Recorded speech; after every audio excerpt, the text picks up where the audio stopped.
Okay, the time is 2 p.m., so I will call the Tuesday, April 25th, 2023 regular council meeting to order and begin with a land acknowledgement that the City of Fort Saskatchewan is located within Treaty 6 territory and Métis Nation of Alberta Region 4. The ancestral and traditional territory of the Nihilwak, Dene, Blackfoot, Saulteaux, Nakota Sioux, and Métis, and we acknowledge the many First Nations, Métis, and Inuit whose footsteps have marked these lands for generations. It is because of our treaty relationship that we can live, work, and play on Treaty 6 territory. So welcome, everyone. So with that, the first item that we have on the agenda is consent agenda. So if anybody would like to put that motion forward.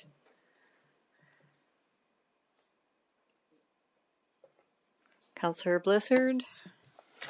I'd like to make a motion that we approve the items on the consent agenda. Okay, which are items? The minutes of April 11th, 2023 regular council meeting and appointment of Jibs Abatoye to the Edmonton Salutes Committee. Okay, thank you.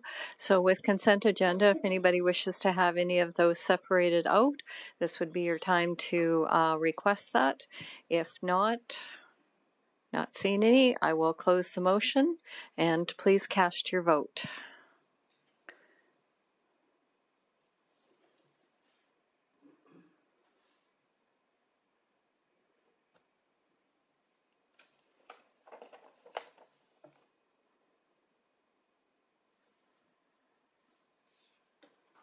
And that is carried unanimously. Thank you very much. This is also the opportunity where we invite any delegations who would like to come forward and speak to any of the items that are on the agenda to please come forward. And I'll have you state your name, which item it is, and then you would be allowed 5 minutes. And I'll just have you push the button. Yeah. Right there? Yeah. That works? Yeah. And my name is Justin Smith. I am a member of the Rebels Major Lacrosse Clubs, both the junior and senior Rebels. I am here to speak about the JRC modernization project.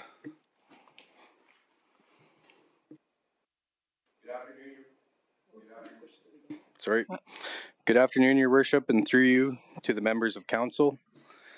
Thank you very much for the opportunity to provide the Rebels' perspective on the proposed renovation project at the Jubilee Recreation Center. As you know, the JRC has been our home since the inception of the junior program in 2006. We take great pride in the building, and we welcome the idea of modernizing the facility to provide an even better venue to support our community, display our talents, and entertain the residents of Fort Saskatchewan. While we have only had limited opportunity to contribute and comment on the proposed design and operating plan during construction, we are supportive of it with a couple of notable exceptions. The design itself appears to be an acceptable compromise in terms of expanding and improving amenities for minor sports teams in the city. However, we feel that we have a unique set of needs that we share with the other major sport organizations of the city. Which consists of player attraction and revenue generation. Our junior and senior lacrosse teams are similar to the AAA junior and senior hockey teams of the Fort. While we have a strong contingent of Fort Saskatchewan players, we also have to attract players from other communities to maintain our level of competitiveness. Things that may seem excess when viewed from a minor sport context become huge perks to draw talent to Fort Saskatchewan, such as a second team room that can be offered to both our junior and senior teams. With the number of dressing rooms proposed in the final design, we feel minor configuration could allow for 2 team rooms, which could share a coach's office and training space. The scope, the primary reasons provided in the request for decision document on why council should consider the project were to address the limited amenities and effectively meet the needs of large crowds. The amenities appear to be well covered, but we feel that the city should consider expanding the scope to include some improvements within the playing area, such as the sound system and the seating. These are the needs that our paying spectators have expressed repeatedly. In the fact, the poor quality of the sound system was the greatest concern captured in our 2021 fan survey. The timing. As previously noted, we welcome the modernization, but we do have some concerns about the timing of the project and the preliminary plans for operation during construction. 2025 represents the first opportunity for Fort Saskatchewan to host the Larry Bishop League Championship Tournament August 1st through 4th, 2025, drawing divisional championship teams from across Alberta, Saskatchewan, and Manitoba. The opportunity to host rotates among the 12 Alberta-based clubs annually. 2025 also coincides with the next opportunity to host the Founders Cup National Junior B Championship. This is an opportunity to showcase Fort Saskatchewan to teams and fans from across Canada. We've been strongly encouraged to bid by members of the Lacrosse Canada committees and have already started to establish a bid committee to secure both events in the same year, promoting an extended lacrosse festival for the city. The timing of the project concerns us. Any delays to the preliminary schedule could jeopardize our ability to host these events. There is the potential to delay the league championship till 2026, but we would not have the opportunity to bid for the nationals until 2027. We will not have an opportunity to host them both in the same year again until 2037. The operating plan during construction is a concern of ours as well. Initially, we requested a move to the Dow Centennial Center during construction, as the Sportsplex roof is too low for major lacrosse play. Unfortunately, that request was dismissed. Our sponsors are predominantly proud Fort Saskatchewan businesses and have a strong interest in the Rebels playing both our current season and the 2024 season within the Fort Saskatchewan city boundaries. This makes us strongly consider playing in the JRC during renovations. However, the limitation to a 250-person seating capacity and the lack of shower facilities make this impossible. The 250-person seating capacity limit is not based on safety or areas being unavailable within the facility. It is an artificial limitation based on the number of portable bathroom trailers that are being planned. Adding a second washroom facility for spectators would allow us a 500-person capacity with much greater chance of revenue generation. This request has been declined. To give you context, in 2022, 31% of Major Lacrosse's $83,000 in revenue was derived from attendance through ticket sales, 50/50 tickets, beer gardens, and merchandising. If we are forced to have the capacity limited to 250 persons for the remainder of the 2023 season, we stand to lose $7,000 in revenue. This is compounded if we look at a full season for 2024 to an estimate of $12,400. Even at the 500-person capacity, those losses are estimated to only be halved. The second major concern with the operating plan as presented in the lack of shower facilities for players. This is a league requirement, and without access, the league would not allow us to play in the facility. Imagine 25 young men from Winnipeg boarding their bus for a 16-hour trip home without a shower. We requested the city investigate bringing in shower trailers for use by the players. This was declined, and it was suggested that the players could walk over to the pool to use their shower facilities. This would come at a cost of $2.50 per shower, plus staff fees if the pool building was to be open for these showers to occur. This may seem like an inconvenient but reasonable compromise. However, when taken over the course of the partial season in 2023 and a full season in 2024, the numbers are quite daunting. This would represent an additional expense to the organization of $2,750 and $7,000 respectively. So in summary, our request to the city is that you pursue this project as proposed, but add to it in terms of design, scope, and operating capacity during renovation. Thank you. Okay, thank you very much. Don't run away. We'll open it up to questions. So I'll open it up to questions. Councillor Macon. Thanks for coming out today. My only question that I have, you made a comment that it wouldn't be until 2037 that you could host those two events in the same year. Why is it important to host them in the same year rather than in different ones? When you host, you are automatically in the tournament, so it gives us our best statistical. It's the best statistics to get into these tournaments. These are very sought after tournaments to get into. The Rebels have never been to the Founders Cup, so hosting both of them also brings increased economic. It's increased economic factors for the city, right? Because we're going to host two tournaments pretty much back-to-back weekends to create a lacrosse festival, as they do in another city, Whitby, Ontario. They always host the provincials there, and it's a 3-week-long lacrosse festival, and that is our goal here. Okay, thank you. Okay, thank you. I'll ask the next question. So, what you've just indicated, and I'll just have you reinforce. So, what you've said is continue with design work. Is that what you had said? Continue with design work. Just go back to your last. We would like to add to the design. So our thought process was to switch a couple of rooms around. It's essentially moving a couple of, without the plans in front of us, is kind of a weird thing, but what we want to do is we want to create 2 team rooms, one for junior, one for senior, and that would require moving the ref rooms as they're proposed now across the hallway.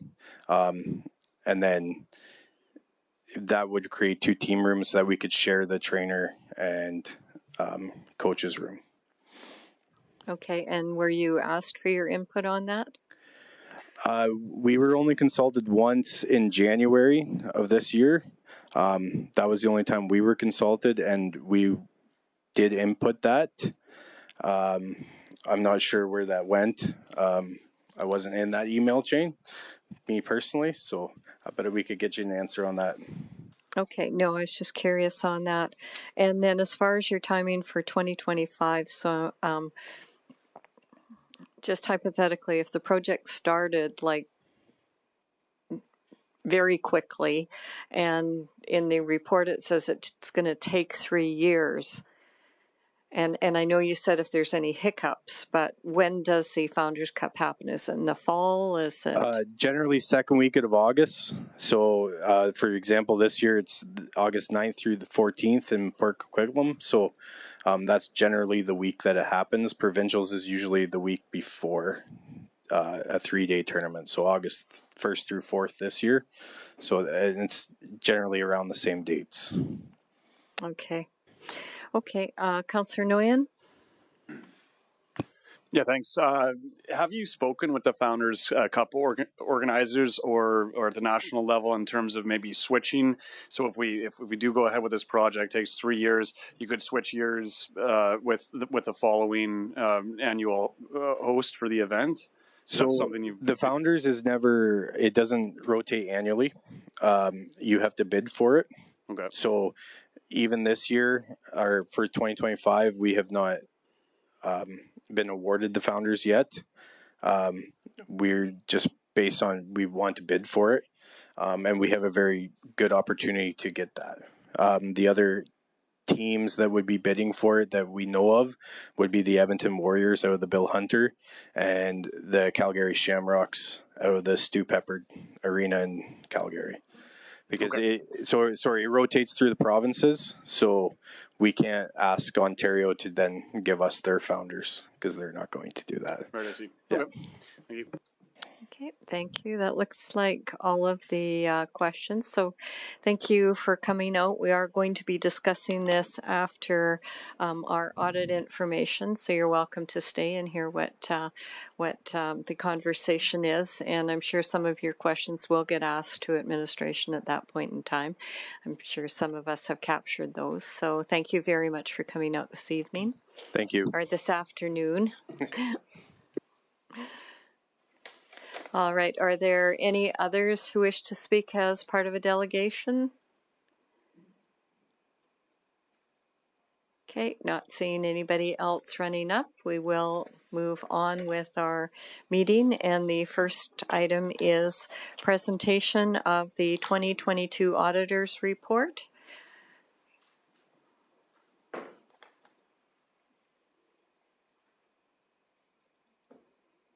Welcome. And I will have someone make introductions for you. Good evening, Your Worship and members of council. I'm Clayton Northey, the city's manager of accounting and reporting. I'm here today with Sheldon Jacobs, a partner with KPMG, to present the audit findings report for 2022, as well as Jeremy Eamon, our CFO.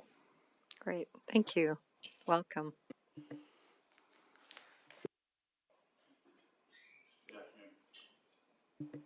Yeah, when Can you it's hear me red, now? when it's red, it's live. It's live. Okay, thank you. Good afternoon. As mentioned, my name is Sheldon Jacobs. I'm an audit partner with KPMG, the city's external audit firm.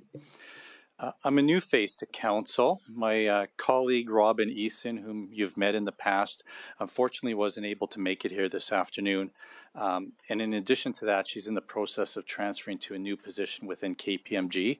So I've been asked to work with our team and work with Ms. Eason to complete your audit for fiscal 2022. And also to present our audit findings here for you this afternoon. The audit findings report that we've submitted to council is really a document that leverages off of the presentation that was made back in November. And it's a continuation of the areas that we identified as areas of focus for fiscal 2022, and also sums up basically the results of the work that we've recently completed. So I'm just going to go through the slides, and I'll touch on the high points since you've had the information in advance. I'm going to start with slide number 3. Basically, this slide provides an overview or a highlight summary of the various key areas that we believe are important to report to council. In terms of the status of our audit, I'll speak to that a little bit later, but suffice it to say that we're substantially complete as of today's date. There's been no significant changes to our audit plan or our audit approach this year. We did have a couple staffing departures, so we had to deal with that during the course of our work, which did put us a little bit behind on our original schedule that we had committed to administration with, but we were able to shore that up and be here this afternoon to report to you that we've completed all of our work and we don't have any work that's outstanding as of this date. In terms of audit risks or any significant findings, there was nothing that came up during the course of our audit that we need to raise with council. I'll kind of talk about the middle column here, and the middle column deals with what we call uncorrected and corrected audit misstatements and internal control deficiencies. So pleased to report that we did not come across any material errors during the course of our work that needed to be either adjusted in the financial statements or were not adjusted in the financial statements. It was a clean audit from that perspective, and we did not identify any significant control deficiencies to report to council. The other items here, just sort of a few kind of housekeeping items. From an independence perspective, it's important that we maintain our objectivity and independence of the city, and that's necessary to do under our professional standards to be your auditors, and we assert to you this afternoon that we continue to be independent of the city. There was no significant, or actually there was no changes in accounting policies for fiscal 2022. There's some upcoming changes that will be relevant for fiscal 2023 and 2024, which we'll touch on a little bit later in the presentation. Other than that, for the most part, this slide pretty well provides you a pretty good overview of our results for this current fiscal year. I'll just go through the remaining slides here at a high level. As mentioned previously, we speak to the status of our audit on page 4.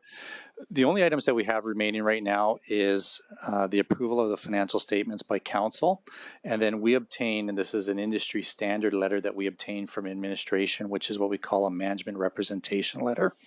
A copy or a draft of that letter is included in the package for your review. And basically that's a letter that we get from administration that says that they've cooperated with our audit, provided us all the information we needed, and we've had no restrictions placed on our work during the course of our audit. Other than that, we are complete with respect to the audit of the financial statements and the financial information return, which you must submit to Municipal Affairs by May 1st. We did read the annual report. One of our responsibilities when we read the annual report is to see if there's any consistencies or material inconsistencies with the audited financial statements and or our audit results, and we did not note any. Moving on to slide 5, I won't get into many details here. Slide 5 is really a summary of the key items that we reported to you back in November, which was the focus areas of our work. We performed all of those areas, and again, we have no material exceptions to raise to council. One of the areas that we do consider in all of our audits is with respect to whether there's any financial reporting frauds, and pleased to report that based on the procedures that we did not note anything that would be concerning to us or should be concerning to council. Slide 6 speaks to management override. This is something that we consider in all of our audits. Management's in a unique position where they can override financial reporting results, and as a result of the procedures we performed this year, we did not identify any override of any of your internal controls that would impact your financial statements. I won't speak to slide 7. Slide 7 talks about control deficiencies, and as I mentioned earlier on slide 3, we did not identify any control deficiencies that would need to be reported to council.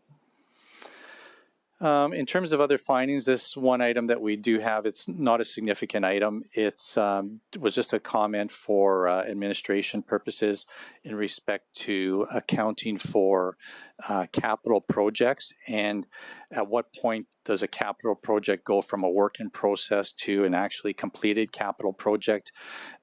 It's one item that we noted one project where the project was substantially complete at year end, but it was still classified as a work in progress project as opposed to being in service. Again, it's just a point that we raised with administration for something to consider as you move forward in future audits, but does not have a material impact to the financial statements or the financial position of the city. Significant accounting policies and practices. As I mentioned, there was no changes to any of your policies or practices for fiscal 2023. In the draft financial statements, specifically in note 1E, there's a list of accounting standard changes which are coming for fiscal 2023 and 2024, which administration will need to work through and identify and assess which ones will impact the financial statements going forward. There's one that's a little bit larger here, which all municipalities right across the country are going to have to deal with, and we talk about it in paragraph 2, which is in respect of asset retirement obligations. So there's a new accounting standard which is effective for fiscal 2023, which deals with any legal liabilities that the city may have for assets that will be incurred upon the retirement of the assets. So for instance, if you have a building, and the classic example is a building that has asbestos in it, at the end of the life of that asset, typically under legislation, that asbestos has to be remediated, removed and abated. The liability for those types of costs will have to be recorded at an earlier point in time in all municipal financial statements than currently. Currently, those costs are generally incurred in the year or expensed in the year when they're actually incurred. Going forward, when an asset is either acquired or developed, the net present value of those costs will typically have to be accounted for on day one, and then the liability will accrue over time over the next 30, 40 years over the life of the asset till you get to the actual amount that will be needed to settle in cash that liability at the end of the asset's life. So that's a new change that's coming for 2023, and again, it's impacting all government organizations, federally, provincially, and municipally, and administration has been working on preparing for this new standard. And the last slide is just KPMG's audit quality framework, so I won't go into that in any detail. That's there for your for your reading pleasure. And then the appendices are standard appendices that include a copy of our draft auditor's report, which is a clean auditor's report, a copy of the management representation letter I referred to earlier, and some thought leadership items. So with that, that concludes my formal presentation of our findings for fiscal 2022. All right, thank you very much for that presentation. We will open it up for clarifying questions at this point in time. Councillor Kelly, you're first. Thank you, and thank you for your report. Looking for more color on the legal liability portion or comment regarding asset retirement obligations. I know it was brought forward to council last year. Asbestos I get. What about the building structure itself in your example? A building has a lifespan of, say, 60 years, at the end of 60 years. Is it expected that the community or the city would be accruing the cost of demolition, for instance? It really depends on whether or not there's a legal obligation to incur that expenditure. So if there's no legal obligation to incur that expenditure, then that amount does not have to be accrued in advance of retirement. Another one that's common is, for example, leasing arrangements. So to the extent that you lease any facilities, it's very common in commercial leases that at the end of the lease, you have to leave the premises the way they were when you first entered into the lease. And a lot of times when you lease a building, all you're leasing is the ceiling, the floor, and 4 walls. You put in all your leasehold improvements. And a lot of commercial leases state that at the end of the lease, you have to basically remove all of your assets and leave that space barren. So that type of an arrangement would be a legal obligation that on day one, when you enter into the lease, you have to start accounting for those costs that will be incurred at the end of the lease. That's another example. So really it starts with an understanding of what legal obligations the municipality has for retirement costs. Would you suggest as well then that the standard would require administration to actually physically inspect the assets and look for these obligations, or is it good enough to wait till they become known? No, that has to be determined in fiscal 2023. First of all, you have to determine what are the actual legal obligations that are to be incurred. Then there has to be an estimate of what that cost would be. And then that cost needs to be discounted back to today's dollars. So to be clear then, you're suggesting that we would have an inventory, in other words, do the inspections to create the inventory of the potential issues and then do our calculations and estimates from that. That is correct. Big job. Okay, thank you. It is a big job. Okay, thank you. Councillor Blizzard. Hi, thanks for the presentation. I'm going to ask kind of similar, but building on the questions here that were just asked. So if a business has to remove all the stuff that they put in, how would that affect the city? Because it's being removed anyways. We're down to the bare walls and just have to worry about the building itself. You kind of made it sound like we'd have to figure out what the cost of removing this stuff would be. So the example I was referring to would be a scenario where the city was leasing a building from a third party. City leasing, Correct. Okay. Yeah. If you were leasing from a third party, I understood that you wrong. would have an obligation to incur those costs to remove those items at the end of the lease. So we're also a similar question, but we're looking at, new assets, building new things. So this has to be done for new things too. So when we build a new arena, since that's being discussed, but say we were building a brand new one, we have to then decide how long the life is. Because right now we have a pool that is still usable and we're discussing, do we need a new one? We don't even know. Can it last another 20 years? How do you decide that ahead of time? That seems kind of like building a house and saying, I know this house will be here for 50 years. It could be 150.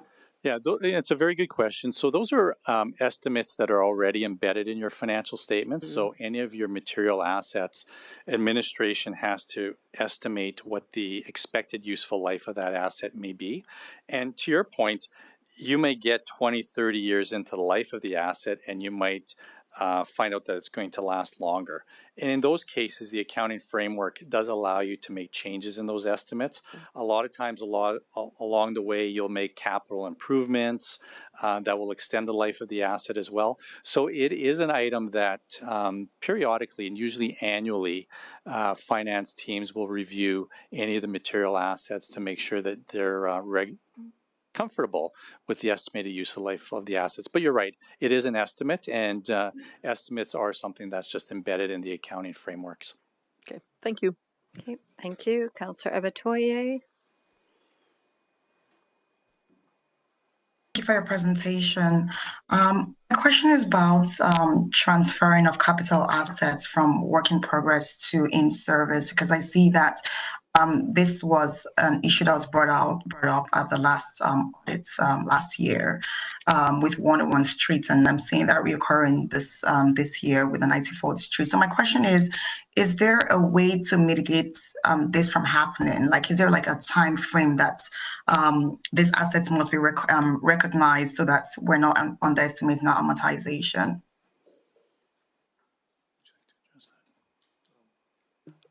Through your worship to Councillor Abatoye, I'll take a stab at that one. The work in progress assets, what we look for is generally from an accounting perspective is the asset complete and in use. It's very similar to what they have as a substantial completion, but there are occasionally some timing differences between those two. In this case, the issue itself is relatively minor because they don't result in a material. The key difference between having it in use versus being in work in progress is whether or not it's depreciating, and the depreciation on this would be a very immaterial amount. Yeah, no, I just brought that up because I'd seen this reoccur from the previous audits, and that's why I asked the question. But thank you. Just my second question is just back to the auditor, and it's more like a philosophical question.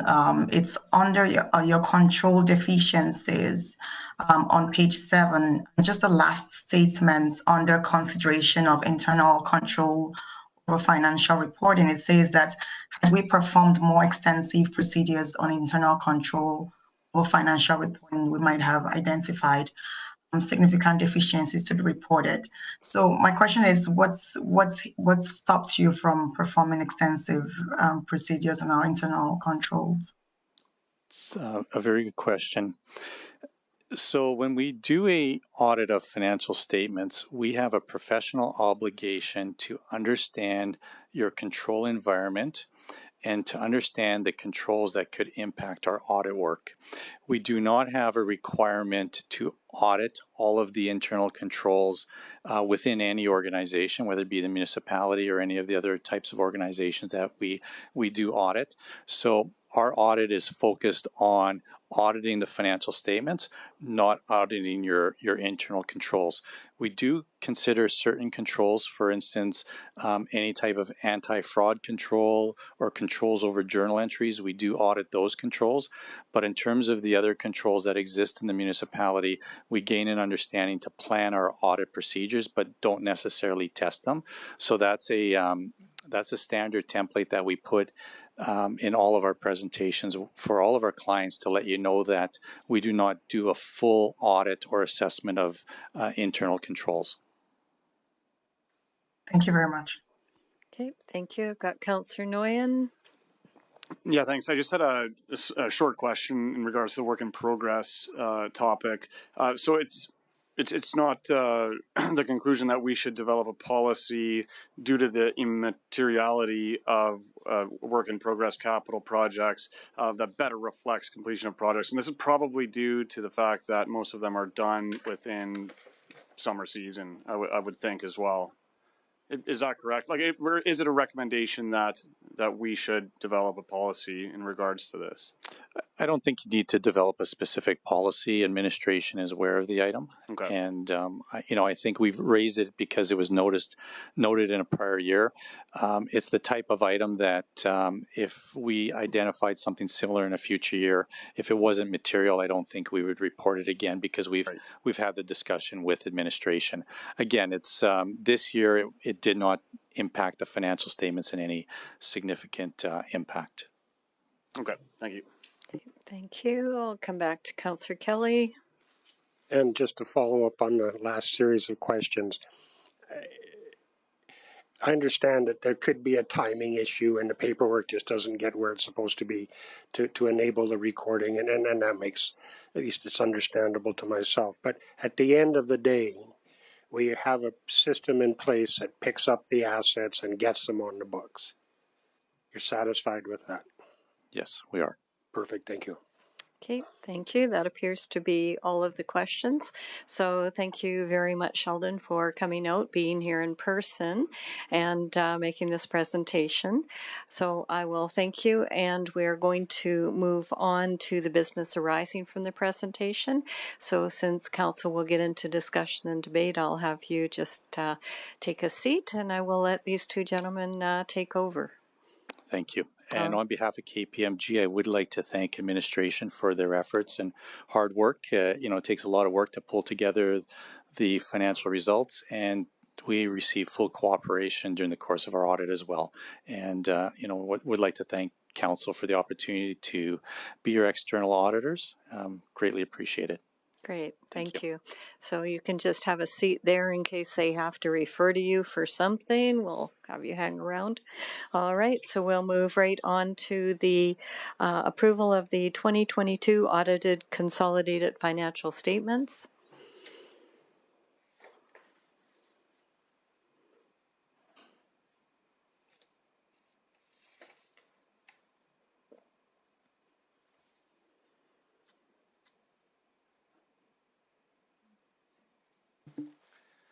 Thank you, Your Worship. I'm going now that we move on to the consolidated financial statements for 2022. These financial statements include the operating results and financial position of the City of Fort Saskatchewan, as well as the Library Board, which is a controlled entity of the city.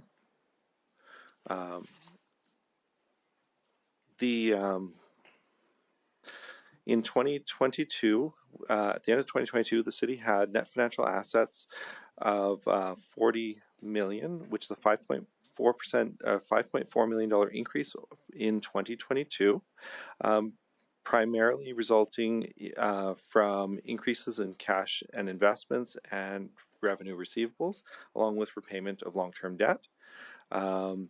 You will notice a slight change in our mix between cash and investments in 2022, where we've shifted a significant portion of our funds into cash pool GICs that are classified under investments. This is largely due to changes to interest rates. The city increased its tangible capital assets by $3.4 million in 2022. During the year, we invested $16.6 million in new assets, new and renovated assets, and we received $4.1 million in contributed roadways, trails, underground infrastructure, and newly developed subdivisions. The city also recognized $16.6 million in amortization expense in the year. The surplus from operations was $9.2 million, down from $17.4 million in 2021. The $9.2 million in 2022 differs from the operating budget surplus because it includes amortization expense, contributed tangible capital assets, capital grants, which are all excluded from the operating budget, and the operating budget and excludes certain items in the operating budget, such as reserve transfers and debenture payments that are included in the operating budget. Note 19 of the financial statements provides reconciliation of these differences. Some of the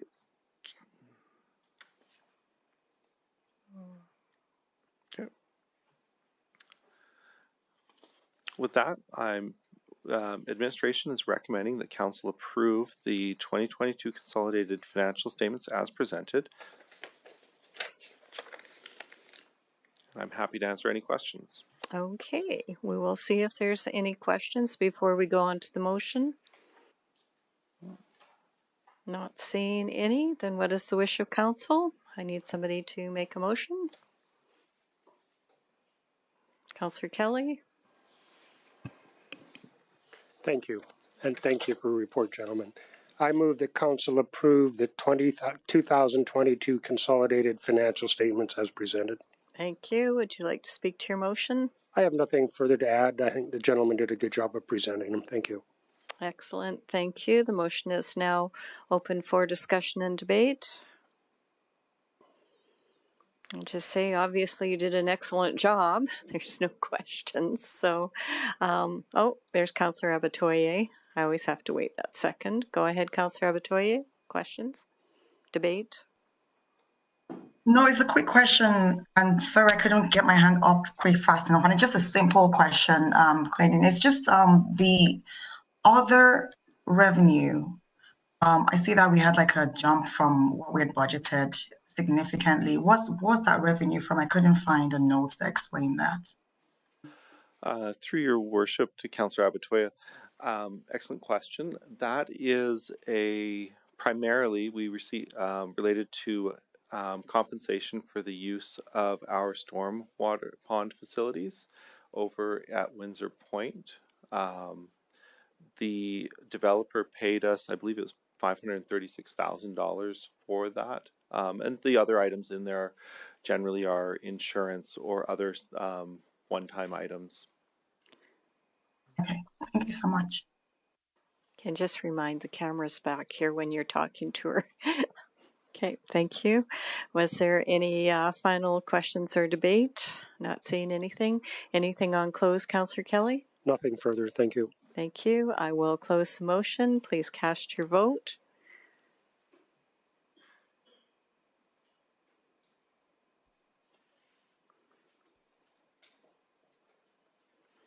And that is carried unanimously. Thank you very much.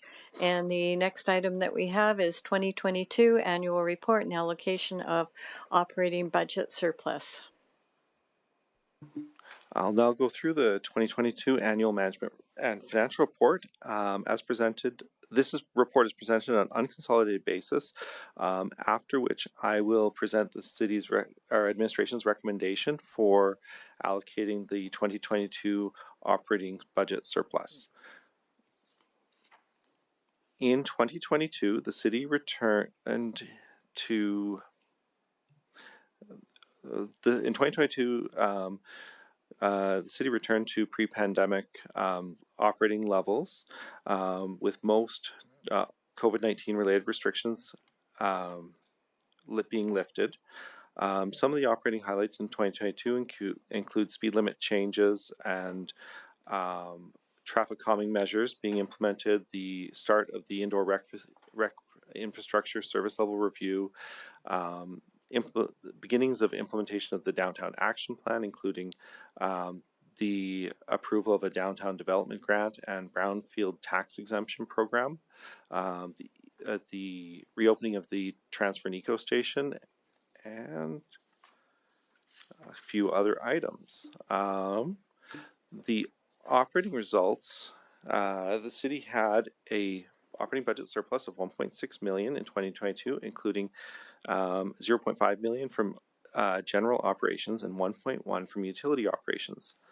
Operating revenues were $4.4 million higher than budget.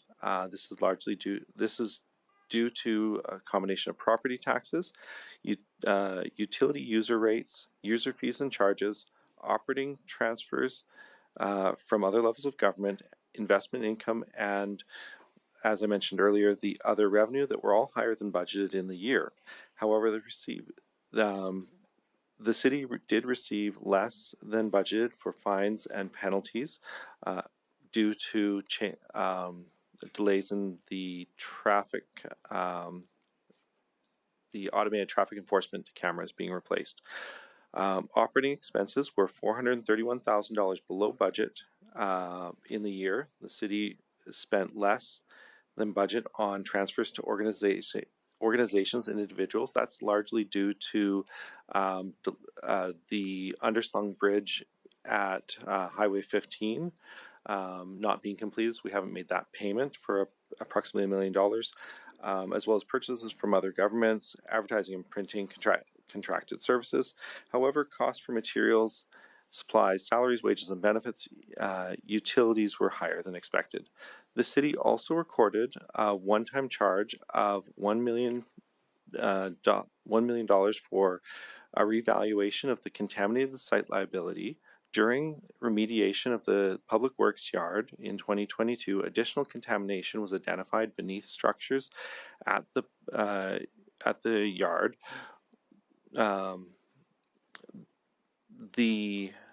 Requiring us to record an additional work. Without the revaluation expense, the city's operating surplus from municipal operations only would have been $1.5 million. Other items were higher than budget due to net transfers to reserves being higher than expected. Transfers to reserves were $1.8 million over budget,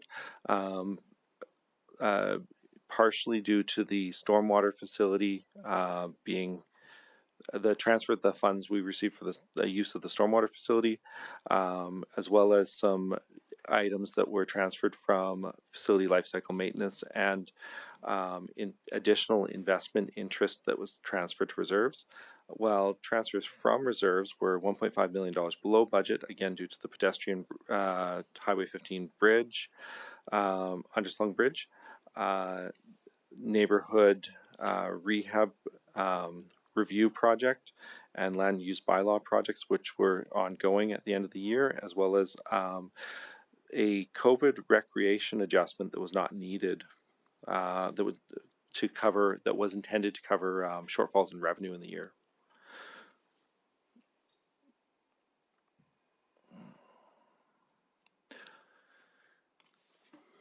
The 2022 capital program consisted of 9 new projects, as well as 30 multi-year projects that were carried over from the prior year.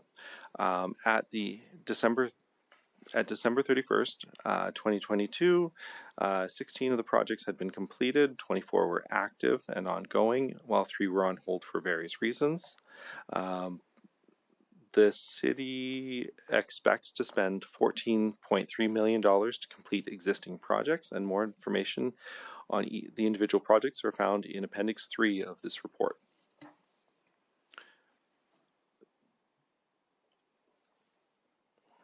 I touched on this in the consolidated statements, but the city had net financial assets of $5.5 million, including an increase in net financial assets of $5.5 million, an increase of cash and investments of $1.4 million, a reduction of long-term debt of $3.4 million. Additional information on this area is on page 10 of the annual report. I would note that property taxes were up by property taxes receivable were $548,000 higher in 2022. This is primarily due to the supplementary assessment on designated industrial properties that were levied at the end of the year and collected in early 2023. At the end of the year, the city was using 22% of its debt limit and 19% of its debt service limit, both of which are within established policy for the city and the MGA. At December 31st, the city had uncommitted reserve balances of $52.1 million before the allocation of the operating budget surplus, including $44.8 million in internally restricted reserves and $7.3 million in externally restricted reserves. The city's city's financial reserve policy was updated in March of 2023. The allocation of the operating surplus for 2022 is based on a review of the balances at the end of the 2022, as well as the 2023 estimated optimal balance and operating expenditures, operating contributions and expenditures from reserves in 2023. More information on the city's reserves is included in Appendix B of the council report.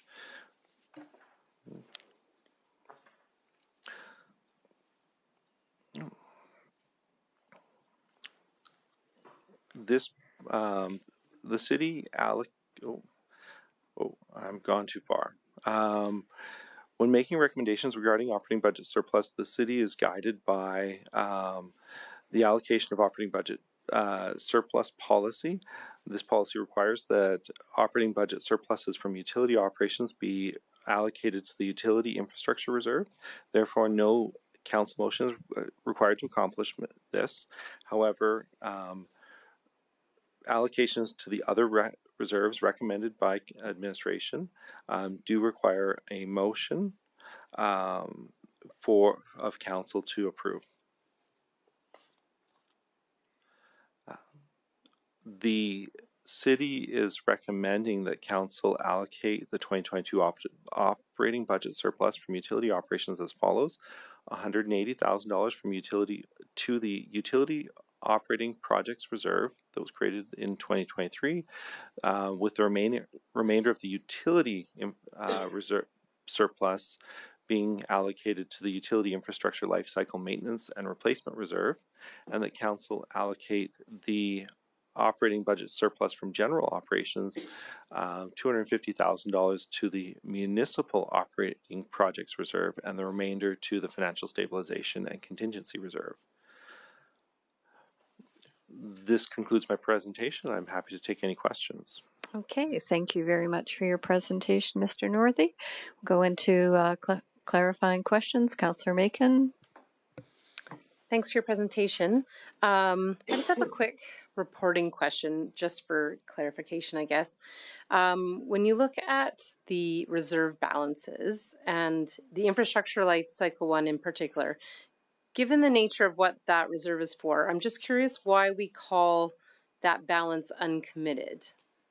Is it I mean, I get the idea that we haven't actually said give that money to, say, fire trucks, but it is in there for the replacement of assets. So it's just a reporting question. Why do we call it uncommitted when we're putting money in there for a specific purpose? Through your worship, to Councillor Macon, that's an excellent question. We've used the term uncommitted, and this is used in the financial reserves policy as well, to reflect items that have not been approved by council yet. They do have a intended use, and that's where they are restricted for that intended use in that reserve, based on the contributions and approvals of council. Okay, thank you. Okay, thank you. Councillor Abatoye. Thank you again for your presentation. Just maybe 2 or 3 quick questions. So the property taxes outstanding as at December 2022, what's the status of those right now? Through your worship, to Councillor Abatoye, I don't have the numbers for all outstanding property taxes at the end of are currently in front of me. However, I do know that the supplementary DIP assessment of approximately $1 million has been collected. So that would be, it would put us approximately $1 million or less. Okay, perfect. Thank you. Just some small questions around the reserves. So the financial stabilization reserve, does that include the $1.2 million from the asset growth revenue that council approved at the last council meeting? The numbers you're reporting here. Through your worship, to Councillor Abatoye, the growth money is a 2023 item, so it would not be reflected. It's not reflected in these numbers. Okay, and just my last question with just a little one. I don't remember, but the future facility operating reserve, why do we not have an optimal balance for that reserve? Through your worship to Councillor Abatoye, the future facility operating reserve is intended more as a contribution, an optimal contribution rather than an optimal balance. The intent of that reserve is to smooth out the operating impact of future facilities that are on the 10-year capital plan, I believe. No, that works then. That's fine. Thank you very much. I just couldn't remember why we didn't have an optional reserve for that. Thank you. Okay, thank you. Councillor Blizzard. Hello, thanks for the presentation. Just a couple of questions. So I'm going through it and I noticed that the traffic fines, we budgeted at 2.6 million and we only made 1.7 million. So that's a bit of a difference. And I know some of it because of the processing costs are lower. So we don't quite have that much under, but would it be best to maybe adjust the budget for that? I mean, to me, ideally, if we get traffic fines, they should go in a reserve because we can't count on them. If everyone becomes law-abiding, we may have 0 traffic fines. Not going to happen, but... Through your worship to Councillor Blizzard, I'll defer to Jeremy on the budget, but I do know that the new equipment that's in place now has a significantly higher capture rate, and you'll get a higher volume that we're expecting for 2023. I don't know if you have anything to add on the budget. Did Ms. Cowie want to answer that? Through your worship to Councillor Blizzard, I think Mr. Northey was correct. I think we were in a gap year last year with the old system. It didn't, we didn't realize the efficacy of all the tickets that were taken. And so with the new system, they're very slick. Okay. But we're still waiting for approval from the province yet. But. So we're not using it yet. It is taking tickets. It is taking pictures as we speak. Okay. So we don't have everyone law-abiding anyways. So as Councillor Abatoye mentioned, with the property taxes outstanding, do we typically collect most of that? That seemed like a large amount to me. If someone owed me that much money, I'd be after them. But, you know, do we typically in the end get the biggest chunk of that outstanding amount? Through your worship to Councillor Blizzard, we have strong measures under the MGA to collect property taxes, and we are successful in, as far as I'm aware, all cases in collecting the property taxes eventually, either through notices, penalties, placing caveats on properties, or going through the auction process and recouping our funds from the proceeds. Do we typically have issues with businesses? Because I happen to see that in a lot of Alberta, they were saying that for some of the, I don't know if it was oil industry, but there was unpaid property taxes to many municipalities. Do we not have that here, I hope? Through your worship to Councillor Blizzard, we have had some higher than normal businesses in years past, but we're nothing near what the other municipalities are dealing with orphan wells. The other piece to that is that those numbers are businesses have across the board. Everything has come down significantly from where it was in say 2020 when at the beginning of the pandemic when our numbers were very high. Okay, and one more. See nobody on the list, or okay, one more, then we'll move on. All right. Just talking about this was for last year and it had been approved, and I see the pedestrian crossing had 109,000 had been spent, and the Veterans Way corridor 500,000 had been spent, and this is maybe better for one of the managers, but with that already spent, is that going to be useless spending, or is that still going to be good for in a few years? Because now that it's canceled and we're not doing that, that pre-spending is still going to be good. I'd like to answer that first. We will be required to write it down if that project does not go ahead. Just from a financial perspective, but I'll pass that off to Ms. Duguid-Smith. Council Blizzard, can I get you to repeat the question? So I just see that we have spent more than $500,000 getting ready for the approved pedestrian underpass and the approved Veterans Way widening. And now that we're not doing it, was that a money that was not well spent? Through your worship, when it comes time to construct this project in the future, the designs will be brought forward and reviewed again. I wouldn't consider it sunk costs or lost costs.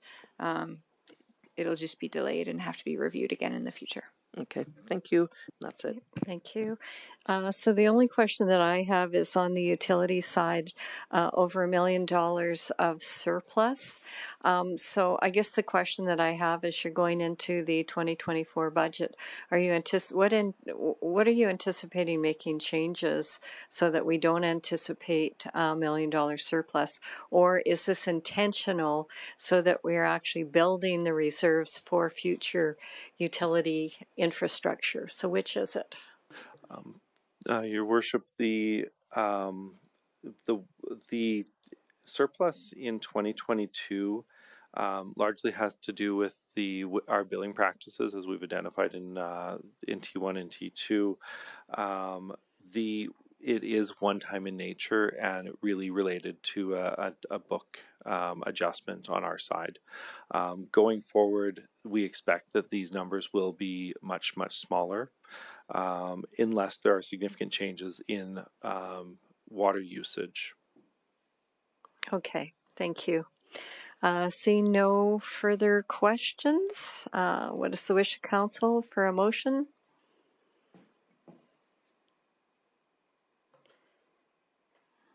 Oh. Councillor Kelly, go ahead. I've been away for a while. I might as well make all the motions today, Mayor Catcher. I move that council allocate the 2022 operating budget surplus from utility operations as follows. $180,000 to the utilities operating projects reserve, and the remaining $906,000 more or less to the utilities infrastructure and equipment reserve.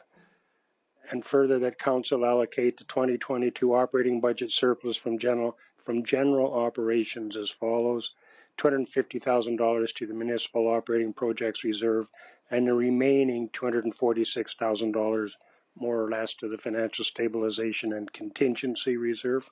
Okay, thank you. I'll accept that motion. Do you wish to speak to it? I have nothing further to add to the report. Thank you. Thank you. The motion is open for discussion and debate. So once again, it looks like you did such a good job. There's no further discussion, debate, or questions. So, Councillor Kelly, anything on close? Nothing, thank you. All right, thank you. So the motion is now closed. Please cast your vote.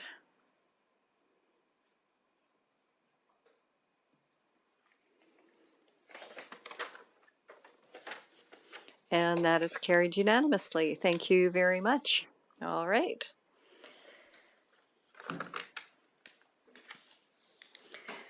Okay, we will move right along to the Jubilee Recreation Center Modernization Construction Budget Approval. Grant Schaefer and Brad Babiuk presenting.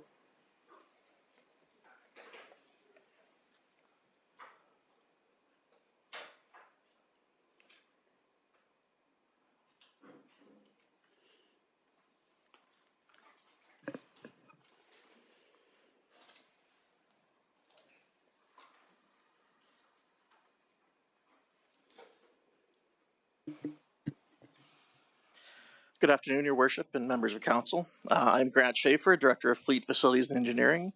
With me today is Brad Babiuk, Director of Culture and Recreation Services. We're here to present Project 22100, Jubilee Recreation Center Modernization for Construction Budget Approval. Joining us today are Sheila Gagnon, Coordinator of Recreation Development, and Lindsay Poitras, Supervisor of the DCC Arenas and Tourist Field.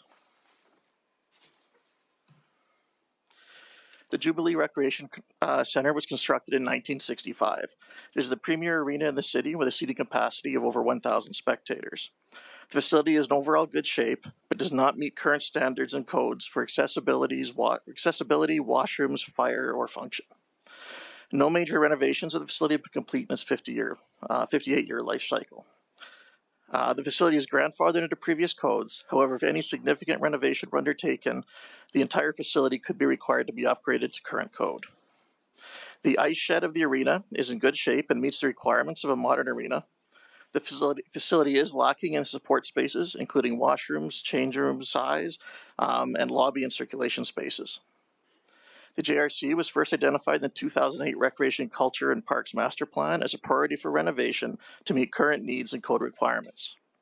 In 2010, a facility analysis of the JRC was complete to identify building deficiencies and assess its overall condition. The report identified washroom capacity and accessibility, fire exiting, fire separations, and overall facility accessibility as major deficiencies to current codes. The report did identify a number of small projects to refresh the spaces, as well as minor projects to address some of the current code deficiencies. However, it is likely that these projects may be considered a significant renovation under the building code, requiring the facility to be brought up to current code. Also in 2010, master planning and concept development was completed for a major renovation of the JRC. User groups were engaged to identify their needs and wants, and a concept was developed to renovate the facility. This concept and master plan was the basis for the concept and design development of the current project. The 2010 Class 5 estimated cost of renovation was $7 million. In 2015, the Recreation Facility and Parks Master Plan update refreshed the concept to try and develop options where the facility could remain fully functional during construction. These concepts were reviewed during the current project, but were moved away from due to the high risk of construction against existing foundations and the additional costs of this construction. The current project still maintains function of the arena, though there will be some restrictions. The Class 5 estimated cost in 2015 of the proposed renovations was $10 million. In 2021, an accessibility audit of the facility was complete. This audit identified a number of deficiencies, including a lack of elevator or ramp to access the lower floor change rooms and washrooms, and overall lack of accessible washrooms in the facility. In the fall of 2021, during the 2022 capital budget deliberations, Council approved $1.3 million for design of the renovation of their JRC. As per the operating and capital budgets policy, major capital projects are approved in 2 phases. Phase 1 approval received in the 2022 budget was for design of the facility, which works through the detailed design and produces the Class 2 estimate. Phase 2 approval, which we're presenting this afternoon, is the construction budget. With design approval, a consultant and construction management team were engaged to develop the detailed design package and construction budgets. Design basis started with the requirements identified in the 2010 and 2015 master planning documents. Concepts and options were developed to identify risks and ensure that the spaces could be programmed to meet the needs of the facility and the user groups. Meetings were held with user groups to confirm the requirements and gather feedback on the concepts. This feedback was used to refine the concepts and move forward into detailed design. Detailed design has progressed to approximately 60% completion. To date, approximately $500,000 has been spent to develop the detailed design package, with approximately another $250,000 committed to completing the design. The construction manager has provided Class 2 cost estimates based on the design and his discussions with subcontractors. The construction estimate is $16.5 million, which includes $1 million for contingency and $560,000 for the provision of temporary facilities to maintain operation of the ice surface.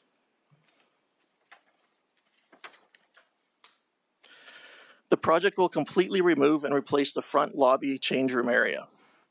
An additional just under 13,000 square feet will be added to the facility.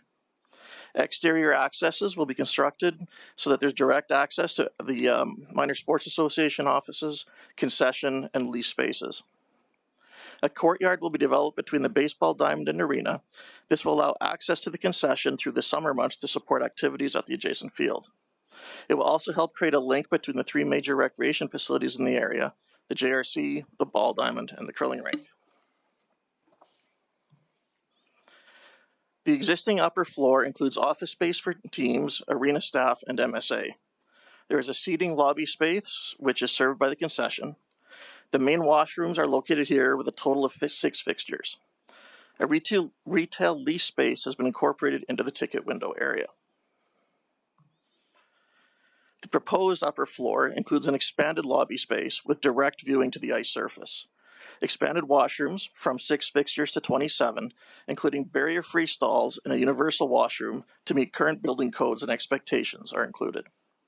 The concession is being moved and expanded to open up the lobby, as well as adding a serving window to the exterior to serve summer activities. A multi-purpose room is being added with separate outside access. This space can be rented as a meeting room and serve as support space for major events and tournaments. A retail lease space is included with separate outside entrance. The MSA offices are being maintained with separate outside entrance and washroom. Minor enhancements will also be included in the ice area, with removal of the skybox, which will be converted into a viewing platform. A media stage is being created at the top of the stands at center ice to record games, and the sound system will also be upgraded to new technology. The existing lower floor includes 5 small change rooms plus a team room. As well, there are public washrooms on the lower level, which have a total of 9 fixtures, which are rarely and ever used, as teams will use the washrooms in the change rooms and the public does not have access to this area. Showers and washrooms are shared between the change rooms, which causes security and privacy concerns. The ice resurfacer room is located adjacent to the player entrance, which creates a safety hazard as players and coaches are crossing the path of the ice resurfacer as it enters and leaves the ice surface. The proposed lower floor includes new and expanded change rooms. This includes 5 change rooms plus 2 team rooms. 2 of these change rooms are fully accessible. An additional 2 co-ed change rooms are included to support teams with mixed gender participants. As well, each change room has its own washrooms and showers. Total available storage is being maintained at current levels. A barrier-free ramp is being constructed between the main and lower floor to allow barrier-free access and ease of moving equipment between floors. An elevator is also included to enhance the accessibility of the facility. The ice resurfacer room is being moved to the end of the arena into a small addition. This eliminates the safety concerns with the ice resurfacer crossing through a walkway area. The arena ice and dry pad will remain operational throughout the construction process. Temporary change facilities and washrooms will be brought in to provide support to teams and spectators. There will be limitations to the facility, as there will be no concession, and seating will be limited to 250 spectators. The facility will host younger age group practices and some limited games. The facility will operate with temporary facilities for 2 playing seasons.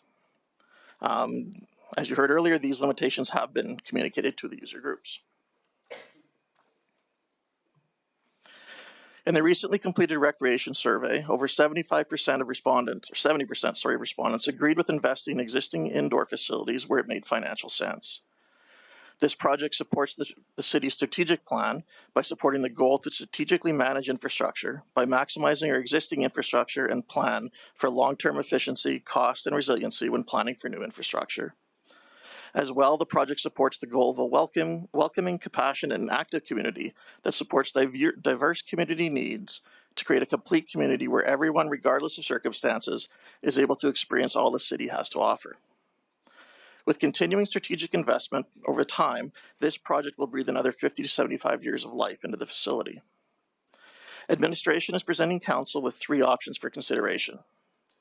The first is to approve construction with a budget increase of $16.5 million. This option will include approximately $100,000 operating impact in 2025 to maintain the expanded spaces. The second is to defer construction and reintegrate the project back into the 10-year capital plan. With this option, administration would complete the detailed design within the existing design budget so that the project will be as close to shovel-ready as possible when it's brought back. Lastly, Council could refer the project back to administration for additional information. With that, administration is recommending that Council amend Capital Project 22-100 Jubilee Recreation Center modernization by adding $16,500,000 to the project budget and authorize construction of the facility. And further, that the project be funded from the Future Facilities Operation Reserve in the amount of $9,285,421, $2,524,363 from the Canada Community Building Fund, and $4,690,216 for the Municipal Sustainability Initiative Capital Grant. We'd be happy to answer any questions. Okay, so we will get into clarifying questions first. Councillor Kelly. Thank you. Thank you, Grant. When I looked at the footprint of the building, did you guys in your planning give consideration to adding at some future point in time a second ice surface and how that would fit within the plan? Your Worship, Councillor Kelly, we looked at that during back in 2010 and 2015 during the concept development. When we looked at this project, we wanted to keep that functionality. It becomes difficult on this site. In order to be able to easily share common spaces, they need to be connected, which means that the common spaces either have to be down one of the long sides or at the other end of the building. There's a significant amount of construction risk in trying to build down this long side of the building, as you're now building up against 200 feet of foundation, existing foundation. Not sure of necessarily all of elevations and what those impacts would be.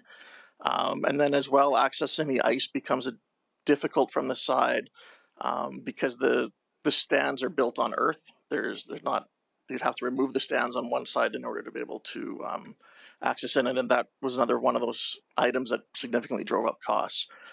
We also looked at adding at the other end of the building, the far end. And the issue we found there is it really limited access to the facility. The parking was at the wrong end. We didn't have a new front for the building anymore. Functionally, it just didn't work, and we ended up having to operate two ends of a building, which just made it difficult from an operations perspective. Thank you. I didn't realize all of that effort had gone into it. I appreciate it. Thanks, Grant. One more question and a follow-up, I guess, are related to the presentation earlier today.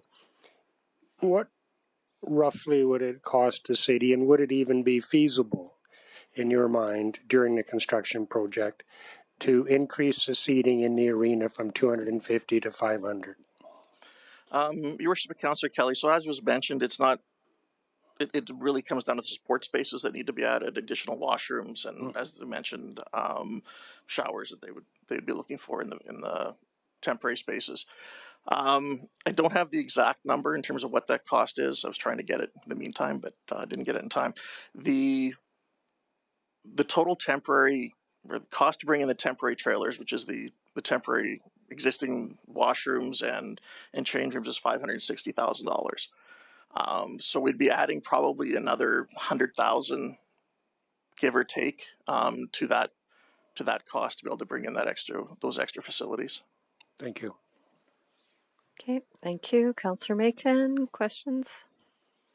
I wasn't fast enough. That was my question. Oh, sorry. Okay, Councillor Blizzard. I got a whole bunch, but thanks for the presentation. So first of all, I'm going to start with, what's the cost of a new rink? I know I seem to have heard a few years ago, 20 million. What are we talking? Your Worship, Councillor Blizzard, we were looking that up. The Community of Balzac just opened an arena in 2020, about 1,000-seat arena, so something very equivalent was $25 million. Okay. So today we're probably looking 30 in that range. I guess, my issue here would be, we'll discuss it later, but, do we put this much into a old rink? As long as the rink lasts another 50 years would be a concern. So the project 22100 was, now you're building on that. That was design 1.3 million. So we're adding 16 million or 16.5 million to that project. Is that? That's correct. Okay. I have more. Then you want to go around? Do one more. All right. Why is this coming forward now instead of at the one budget in November? Your Worship, Councillor Blizzard, it's part of the way that we do major capital for two-stage approval. Oh, okay.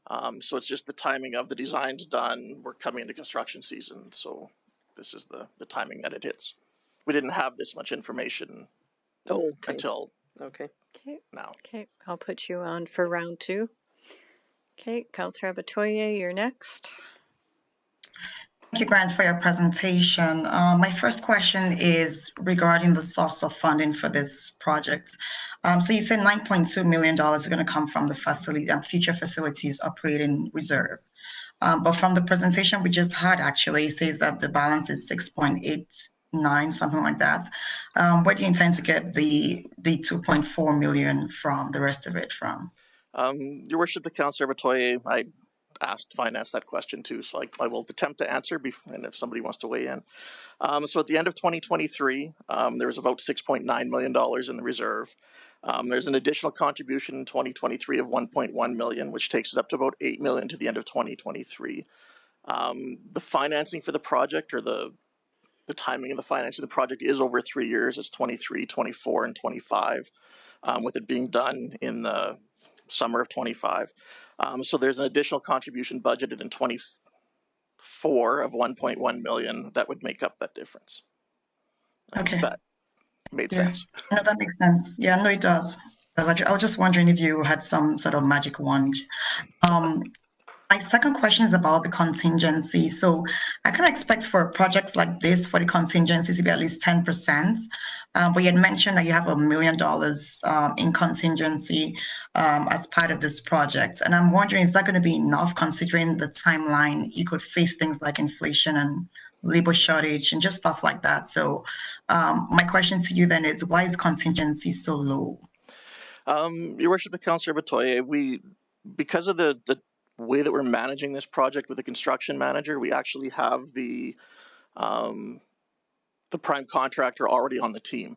So he's the one who's providing us the updated pricing as we go. So he's talking to his subcontractors and getting accurate pricing now. So it's a little different where we do a design bid build, where we design it first, then put it out for bids and then get a number. When we do that, we're a little bit less unsure of what that bid amount could be. We're relying on the consultants to provide this. In this case, we're relying on the construction manager contractor to provide those estimates. So we're fairly comfortable in the numbers that he's providing at this time. Okay, so we're not expecting to come back to ask for more money. Okay, that's my question. Just a comment. So just my final question. We heard from the gentleman that did the presentation earlier, and I know that you consulted with the different groups. Were you able to implement, their suggestions into the final design that you created with the consultants? Through your worship to Councillor Abatoye, not all of the design elements that they requested were able to be built in, but we do believe in terms of particularly the idea of a second team room potentially being used. I believe it's change room 5. I'll just say at the top of the drawings, has an office space potentially in it, as well as a training room that can be accessed from the inside outside. The goal of that was to create a very good flex space that if we did want to have another team room, we could provide that opportunity in the future, while building it in such a way it can also still be used as an accessible locker room. In terms of lacrosse, their season is the dry pad, so they don't have as much competition for the space from other user groups. So that may be able to address that particular issue. I think in terms of the scope, I would let Grant speak to it, but some of the request is maybe a little outside of what initially was approved by council.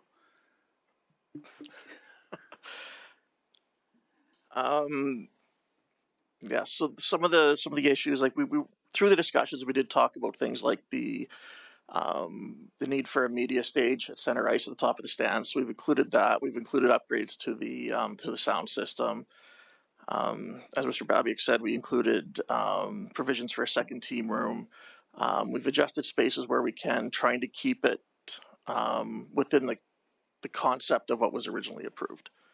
So we've tried to address as much as we can where we can.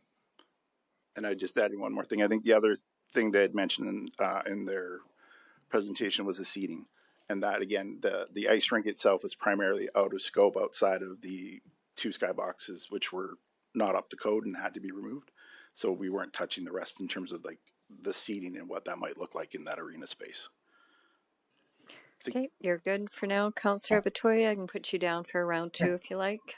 No, no, I'm good. But thank you for your responses. Okay, thank you. I'm going to jump in right now. So what I've heard is, and just correct me if I'm wrong, and I'll look for head nods and bobs back there.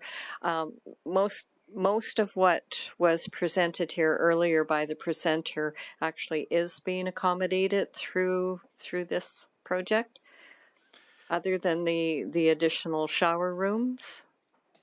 Your worship, I believe so. I think that was in the final concept development. Those things were addressed. Again, aside from the temporary accommodations. Okay, and then my next question comes, when we had the presenter come and was talking about swimming pools and things, and they said, well, as soon as they started this one project in Edmonton and opened it up, all of a sudden, because of the magnitude of the project, then they had to bring the entire facility up to code.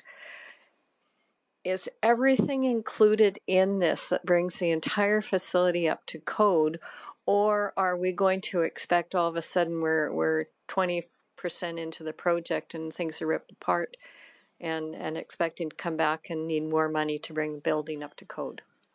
Your worship, with the way that we're handling the project, because there is a renovation part, but we're removing and replacing, so we're getting rid of some risk there in terms of trying to retrofit into an existing floor plan. There also are code improvements throughout the entire facility. One of the big ones is sprinklers. We will have to bring sprinklers out over top of the ice, into the ice shed as well, and that's already included within this budget. So a code review has been completed, and we believe that we've addressed everything that we need to. Okay, and last question. I know they said they were asked to move to the DCC, were said no. And so are they going to be allowed to still play in this facility? And if they had the washroom facilities, would they be able to increase from 250 to more? To your worship, I'll answer that one. Yes, the conversations we had early on were regarding this season. And so right now it's estimated that should a council make a decision to move forward, by the time the temporary facilities are brought on, the rink will operate as normal with change rooms and everything else. It's not until those facilities are there, which would likely be conservatively mid-June, that there would be any kind of impact to the change rooms. And so up until that time, they can operate as normal. We would have we considered trying to accommodate their movement, but unfortunately we also have spring ice going on at the same time, so our facilities aren't open for that. But at this point, we could plan for next year to move them over to the DCC potentially for 2024, next season. Okay, but I'm asking about 2024 as well. Yeah. Because you're going to keep it open, you told us. Yes. So if it's open and you had the proper amenities attached to it, could they still not play there? To your worship, yes. I think the concern they raised is they need a larger audience to be financially feasible for their operations. It's not that they couldn't play out of that facility, it's the audience that they wish to be able to have there, and the revenue that comes from having a larger audience is the concern. Okay, I guess that's the question that I have. If you have the amenities attached or you bring them on, can you increase the scope of the seating? Your worship, the quick answer to that is I believe yes. I would have to confirm all the code implications, but I think that was the limitation, was the washrooms that we were able to bring in. Okay, so if council will indulge me. So right now we have 2 ladies' washrooms, and we have, my husband says, I think 1 urinal and 1 stall, and it's the seating of 1,500 people, so. I agree, your worship, it is just that we now have to abide by the current code, and we have to follow those. Okay. Okay, I'm going to go to Councillor Nguyen, still on round 1.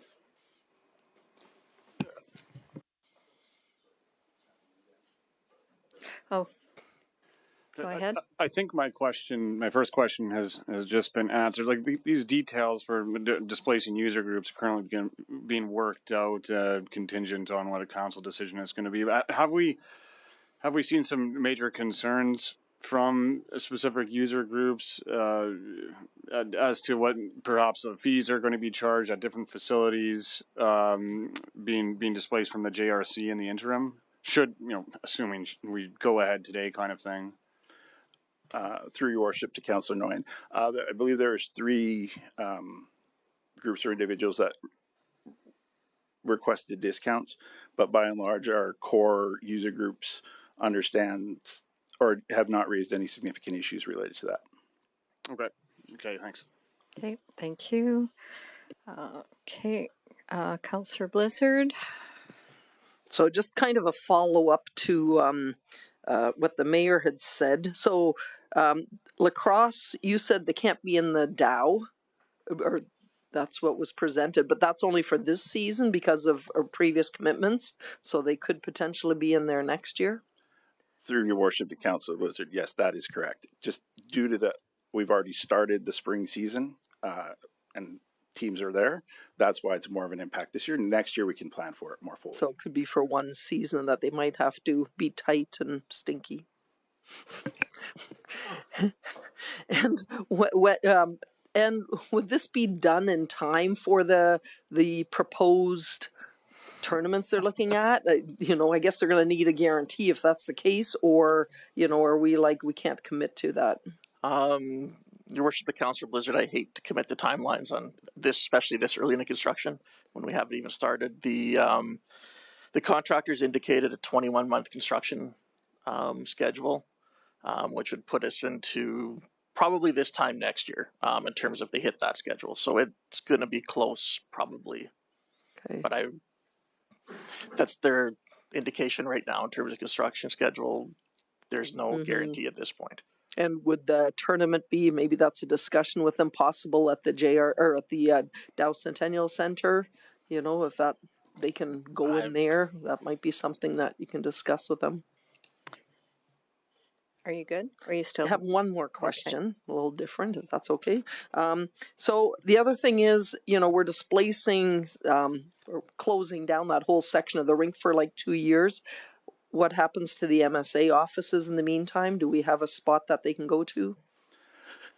Through your worship to Council Blizzard, we are examining that right now. We have a spot that I think we're going to chat with them about to see if it'll meet their needs over that time. So we have been looking at that, and we've also actually been looking at working with the skate sharpening retail as well. Too, yeah. So anyone that is being displaced, we're working with them to identify potential options. Okay, and I assume they're paying rent now anyway, so it would just be a different location. That is correct. Okay, thank you. Okay, thank you, Councillor Macon. Thank you. Just from my understanding, this is an easy one for you. What is a team room required for? What is it that they use that space for, differing from a change room? I'm not sure this is going to help. That's pretty small. So in this case, at the bottom of the screen here in the brown is the major team room, I guess. So it's a little bit larger of a change space. Includes an office for coaches to have meetings with players or with team staff, as well as a training room. Basically, if injuries or to tape or to things like that. So it's just a little bit bigger space that is potentially, depending on how agreements are structured, could be dedicated to a specific team or to a group of teams. Okay. And then what is the capacity of the DCC viewing area? Is it more than 250?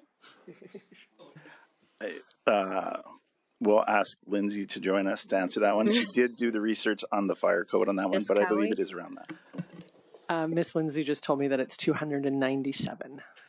Okay, so just marginally bigger. Okay, that's it. Thank you. Okay, thank you. Whoops, sorry.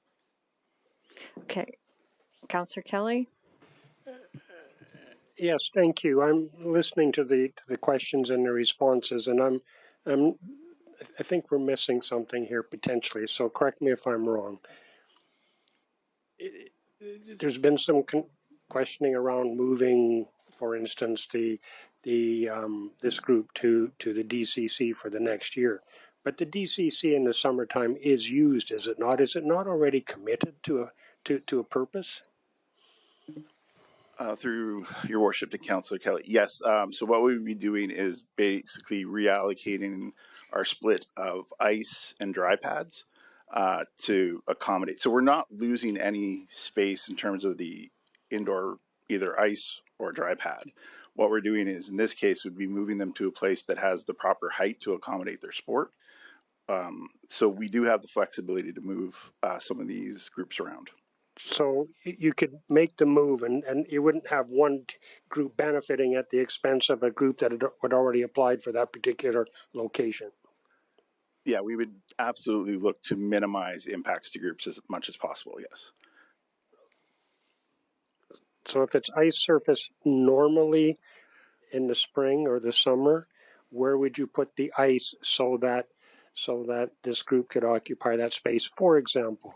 Yeah, through your worship to Councillor Kelly. So at this point, what we might do is instead have the ice kept in at the JRC instead of it having it removed as early, which is what we currently do. So that's how we'd accommodate the mixture of the. Okay, thank you. Okay, and I've just got one follow-up question on that. So as you're trying to, and I know we've kind of got away from the project as much as the user group use. So if you talk about reallocating people in that, what is it that you're actually just talking about bringing in for modules? So, like, is it just bathrooms, a locker room? What are they? Yeah. What do we anticipate? Your worship, right now that the plan is, I believe it's 4 temporary, I don't want to call them trailers, but like an ATCO type trailer as change rooms, plus another one for washrooms. And I think there's a 5th as well for referees and a co-ed in case there's any mixed gender teams that they'd have a space as well and a washroom to go along with that. Okay, and then so currently no shower facilities in any of those for them. That's correct. So then if council wants to provide for that, we would have to increase the scope by 100,000 is what you're saying. Your worship, I'd like to firm that number up before I say that, but yes, there'd have to be an increase of scope and budget to deal with that, yes. Okay, I'm just throwing it out there. So just so that we fully understand what we're approving or not approving. Okay. You have one further question? Okay, go ahead. Yeah, thanks.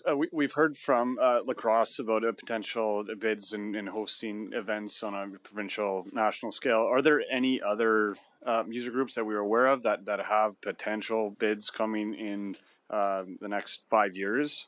Or that we know about, if that was given to you in a feedback, because I don't think that was in the report. Through your worship to Councillor Noah, no, we've not identified any other events of that magnitude that Lacrosse had mentioned coming. We also had conversations due to the fact that construction is being undertaken that, if possible, we would strongly look and support them after construction was done, because one, if the project were to move ahead, it would be better able to accommodate, especially a national level tournament or any kind of event like that, as opposed to what we currently have. So I think they would be more successful even if they waited. And also just because of if any issues arose with construction, that would obviously be a very significant blow to that event. And so we wouldn't encourage them to do any in this time when we're under construction, in case there are any occurrences happen that may delay the building from being able to host them. All right. Okay. Thanks for the answer. Okay, thank you. There doesn't appear to be any further questions. Okay. Well, I'm moving it along. Everybody has the right. You want to take a 5-minute break, 7-minute break? All right. I hate to do that to anybody. Well, we're going to put the motion on then. Are you? Okay, let's take a 10-minute break. Hate to do that to you. It's 3:38, so 3:50. Be back. We'll just recess.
Councillor Abatoye, are you able to rejoin us on video?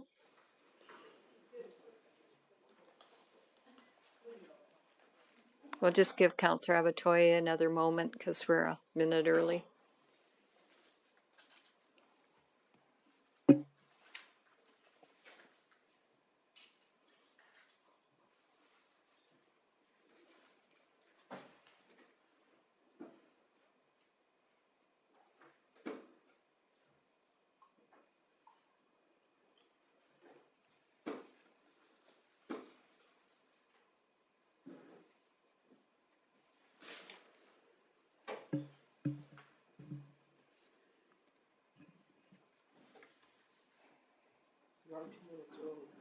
I know.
Okay, excellent. We have everybody who have rejoined us, so we will continue on.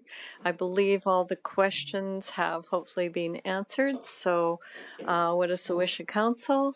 Take a motion or go ahead, Councillor Macon. Thank you. I'll make the motion that council amend capital project 22100 Jubilee Recreation Center modernization by adding $16,500,000 to the project budget and authorize construction of the facility.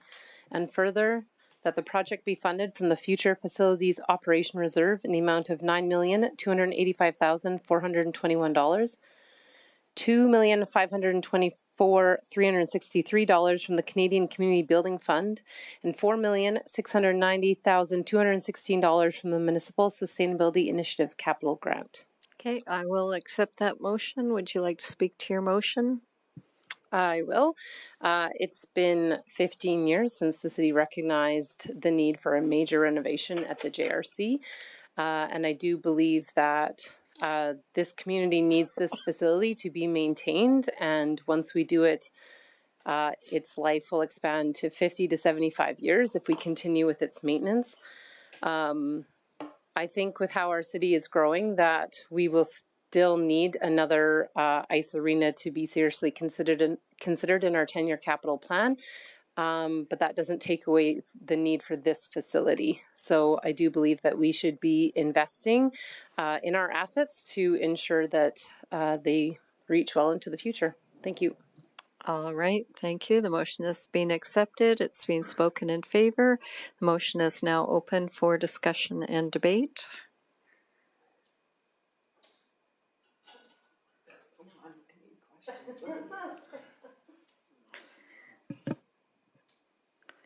Okay.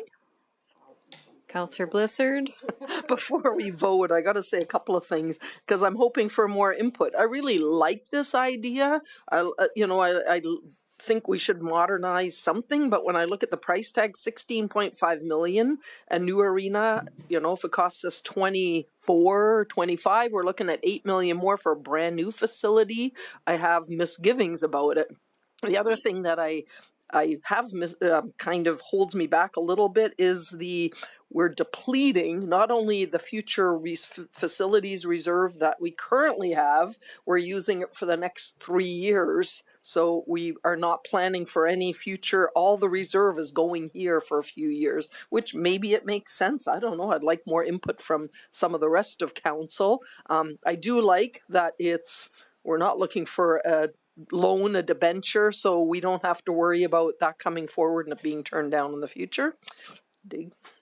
But yeah, I'm still kind of sitting on the fence, so I'm not sure. I do like the idea of it, but it's 2 years of construction where lots get misplaced, have to use other facilities, and it's already expensive, $500,000 just to have the facilities for them to have change rooms and stuff. I wouldn't want to increase that.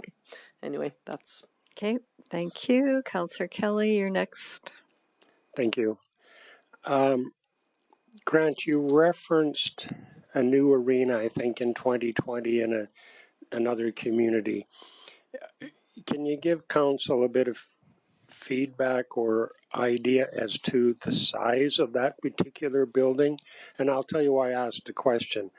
I rather doubt that we could have a brand new arena structure and the ancillary facility that we're currently building, all of that for $25 million. So any idea on that at all? Your Worship, Councillor Kelly, so the arena we referenced was in Balzac. It seated 1,000 people. I never saw a floor plan to say, everything that was included. My assumption would be it would have the facilities to support 1,000 people. Within the, if you have 1,000 spectators there, you have to have all the washrooms and those kind of other spaces. Whether it has all the different dressing rooms, I'm not sure. And that, yeah, and you're right, that 2020 price was $25 million. So, and more than that at this point. Exactly. So I understand Councillor Blizzard's concern, but my guess is that it's not $4 or $5 million difference to have a new arena, that it's probably double the price or close to $10 to $15 million more to have an equivalent structure. I think that we could put that $10 to $15 million to better use for another facility for other user groups and individuals within the community. I understand completely, I think, that there's going to be a disruption to the user groups. That's going to be, in my opinion, and I don't mean to offend anybody, but that is going to be the user group sweat equity in this. The taxpayer from the community at large is putting up to $16 or $17 million for the facility, and its ongoing maintenance. Now, I know the user groups pay for it, but they only pay a very small portion of the actual cost to keep these things open and running and built. So the sweat equity is going to come from, I'm suggesting, from the user groups. I asked them to be patient.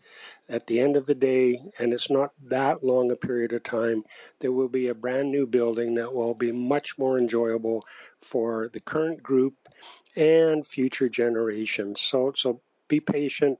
I look forward to the new building, and I completely support the idea. Thank you. Okay, thank you. So I'll weigh in.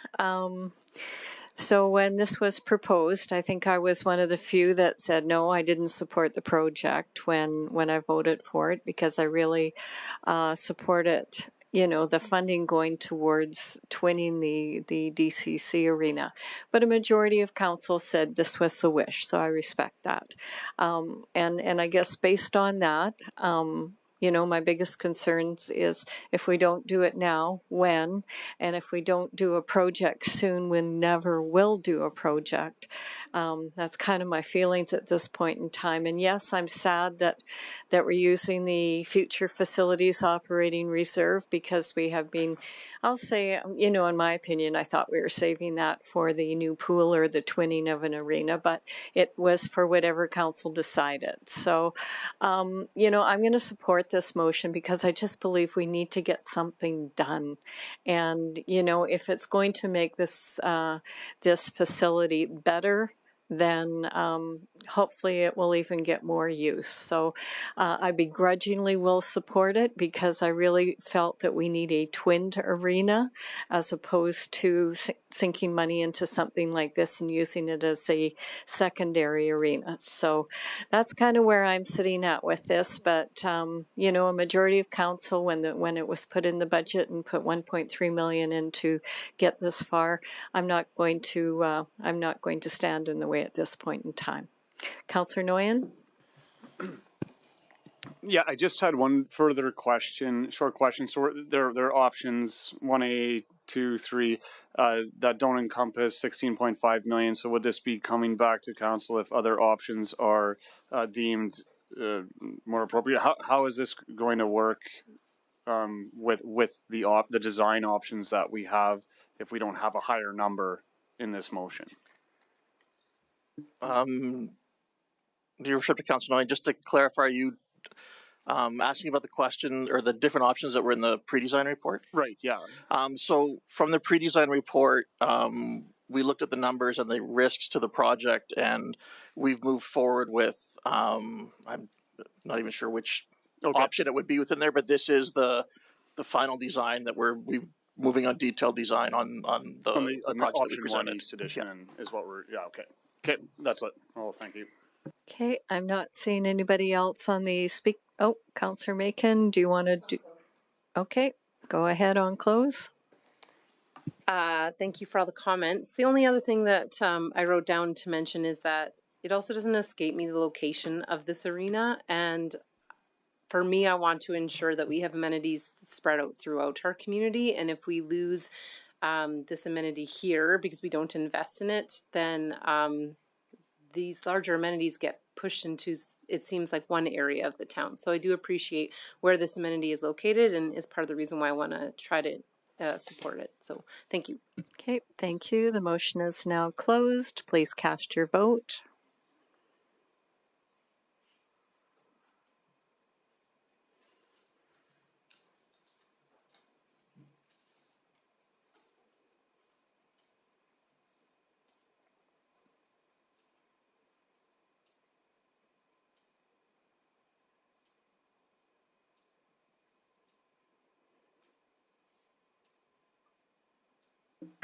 Ms. Hexley? Yes, Your Worship, we're just waiting for Councillor Abatoy. Is yours? Voted in favor. Okay, thank you. So that is carried unanimously. Thank you very much. Just tell them be fast. All right, we will move on to the next item, which is notice of motions. Councillor Macon, you have the first notice of motion.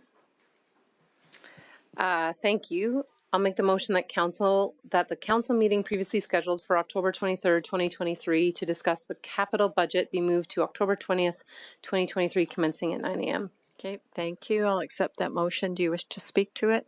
I will real quickly just to say that I had a personal obligation on the scheduled day that I could not move, and so I reached out to administration and members of council, and I do appreciate everybody's support and willingness to change the date. Thank you. Okay, is there any discussion or debate on the motion? Not seeing any. I'll close the motion. Please cast your vote.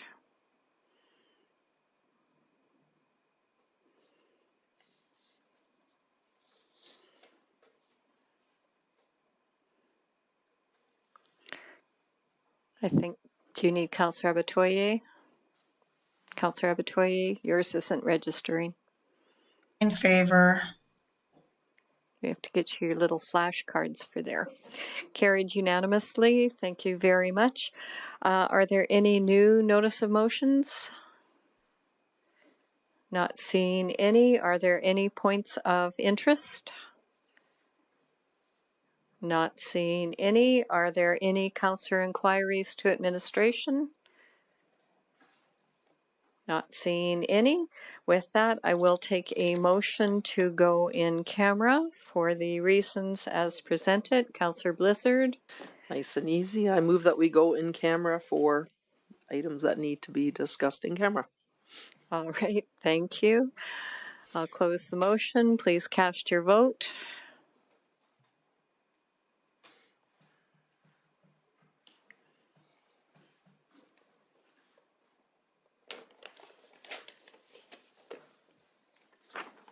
And that is carried unanimously. We will move to in camera. Thank you.